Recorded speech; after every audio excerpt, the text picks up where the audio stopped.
It's obviously an honor to speak with you both. I have to point out that I'm right in the wheelhouse of fandom for the Griffeys, right? Like Junior was the biggest thing on earth. Uh, Ken Senior, what was that like for you to experience? Right, not just having him play with you at the same time, but for your son to rise to where he was literally the biggest sports star on earth. Well, to me, it was amazing. I didn't think it would turn out to be like that, but just watching him play, when I first went over to Seattle, he told me I'm playing left field, he's playing center. He draws a square box, 3 square feet. He said, "You stand in that box, and I got the rest." And I said, "Yeah, right." So I didn't believe him until I ended up playing with him, how good he was in terms of how much ground he covered, what kind of arm he had. The power was, which was really amazing to me. I didn't know he had that much power because a lot of times, I mean, I threw batting practice to him from 12 years old to just about his 18th birthday, and he didn't get a hit in front of me in any games, for 6 years. So I just told Bobby Cox, because I was with the Braves at the time, I said, Bobby was there right before they drafted him. And he said, "Well, we're here to see your son." I said, "Well, he can't hit." So he ended up that night, first two at bats, he strikes out. I got to go down to Cincinnati and play the Reds because I'm with the Braves at the time. We got killed.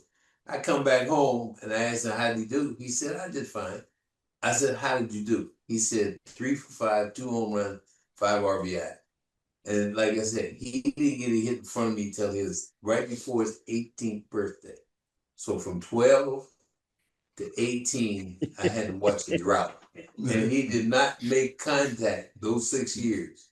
So, but to watch him play when I got a chance to play with him, it was amazing. I enjoyed every minute of watching play because I didn't think he covered that much ground, but he showed me he can do it. And then his arm was outstanding. And because I told him one time he threw Roberto, it was a Kelly, out at home plate from center field wall. Yeah. And I asked him, why didn't he hit the cutoff man? He said, no, it was easier to just throw it all the way. So yeah, he did get the out, but I did talk about him about hitting the cutoff man. Ken Jr., what was the experience like for you? And again, I'll just tell you, like I was in Southern California, like a middle school kid, and part of it was that was in the Sports Center era, but you were the first like baseball player, maybe Bo Jackson a little bit before you, but we first baseball player that we could just sit and watch highlights of you all day. Like it was must see. From Um, your perspective, what was it like? no, I mean, getting drafted at 17, make it to the big leagues at 19, uh, having guys around me who had my back. I mean,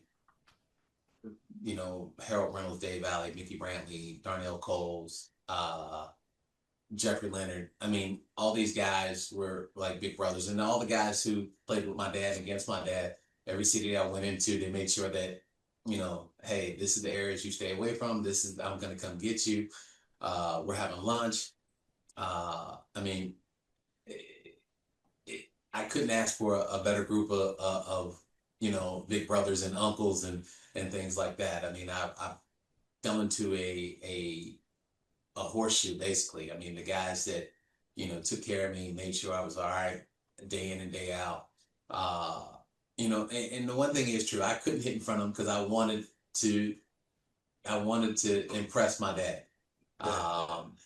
And he would sit there and he'd just go, "Why don't just pretend I'm your mom?" Because my mom would show up and I'd go off. He'd show up, I couldn't hit. And finally, I got my first hit in the instruction rig, and he literally opens the window of the RV and said, "Now, was that so bad?" and closes it and drives off. And from that point on, I was fine. But I just wanted to impress my dad like any other kid, because most people don't understand that, you know, he's gone because he's still playing. And Saturdays and Sundays, most dads are watching their kids play. They're home, and I didn't get that opportunity. So when I did, I tried to kill the ball, and it backfired. And that's when I learned that if I just go out there and play the game the way it's supposed to be, I'm going to be fine. But it took me until I was drafted. And even when I got drafted, he came to visit me in Medford, Oregon. Yeah. And I broke 4 bats in 1 plate appearance, and it was a ground ball back to the pitcher. And I pinch hit that day. So I only had 1 at bat. And he just looked at me and just, he said, son, you're gonna have to learn how to use wood bats. And you know, I from that point on, I think the most bats I ever broke in 1 year was maybe 3. You guys remember, I'm sure you remember that hat on backwards controversy where you go into BP and people would say, yeah, you're disrespecting the game. And Ken Sr., for you, for a guy who you raised the best player in baseball. Again, same thing. Like, you can't defend your son on doing the right thing all the time, but this was like a kind of a controversy. How did that affect you? They didn't know the story. The story was when he was little, he would always come in, and Sparky told the kids up front, he said, if they win games, you guys can come in the locker room. That was their biggest thing, was coming in the locker room. Pete Rose Jr., him, my son Craig, Perez kids, you know, that was their biggest thing, is getting the opportunity to come into the locker room after a game, because if we lost, they weren't coming in. So they enjoyed that. So the situation was, Junior and the kids would come in, they would go down to the cages to play. You know, each of them will grab their dad's glove or their hat and everything. So Junior grabbed my hat, and he's running down there, and all of a sudden he's putting the hat on like he's supposed to, you know, with the bill out in front. And every time he went to throw the ball, it would go down over his eyes. He couldn't see. But he finally just turned it around so he can see. And that was for him to just catch and throw the ball. You know, it was no disrespect of baseball or anything of that nature. And people took it that way because they didn't understand what happened, what he had went through when he was a young kid. Yeah, I know my hat was bigger than his head. So. He had a fro. Yeah. Fro. Looked like Oscar 1970, you know, and 70s. Yes, but that's what happened. But everyone turned out the same. You guys realize, though, now you would walk out. Now, if you went to a plate appearance, everyone would turn their hat around. Everyone would have their hat turned back. Like, everyone would turn around their right. hat. Yeah. But that was the reason. That was the reason why he had his hat turned backward. It wasn't he was disrespecting. It was just so he can see and catch the ball. That's all. If obviously you can hear from my voice, it's like revered terms in talking about you, Ken. If you could tell if you wanted the younger generation to know one thing about you and your career, what would it be? The one thing, Yeah, you only have one shot at a career. Take pride in it, day in and day out. it's pretty good. You know, people take things for granted, like they're going to be here tomorrow, they're going to do this tomorrow, they're going to do that. No, it's, you know, you get one shot at the thing that you want to do probably for the rest of your life. Take pride in it. Early detection.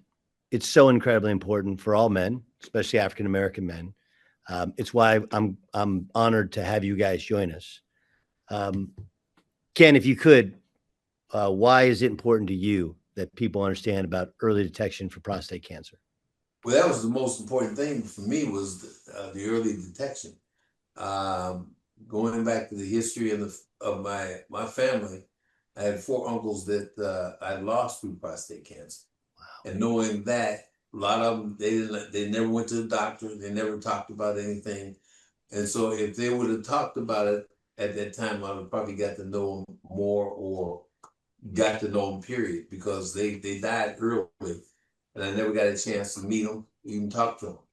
But to me, being diagnosed early or screened early, well, it's a 99% chance that your survival rate. You know, so being, you know, to me was the most important thing, was diagnosed early. I mean, I had to go through so many changes with doing the whole process was kind of tough on me, because like I said, I already knew about it, but at the same time, you know, my mother had talked about it, and I was able to go through the whole process. Yeah, it's Prostate Cancer Awareness Month. The Penn, of course, has put $1 million into to Prostate Cancer Foundation, and obviously, you guys teaming up with Emmett Smith as part of this campaign. Guys, I cannot thank you enough for your time, and obviously, you guys are the original father and son duo, and I think your words and your belief and you telling people to open up a conversation, right? Because that's the hard part about it, right? Junior is like just having a conversation about it, which seems maybe embarrassing to some, but it's way more embarrassing if you wouldn't try and get early detection. You're not going to survive. The actual conversation started, with us, a week after he got diagnosed.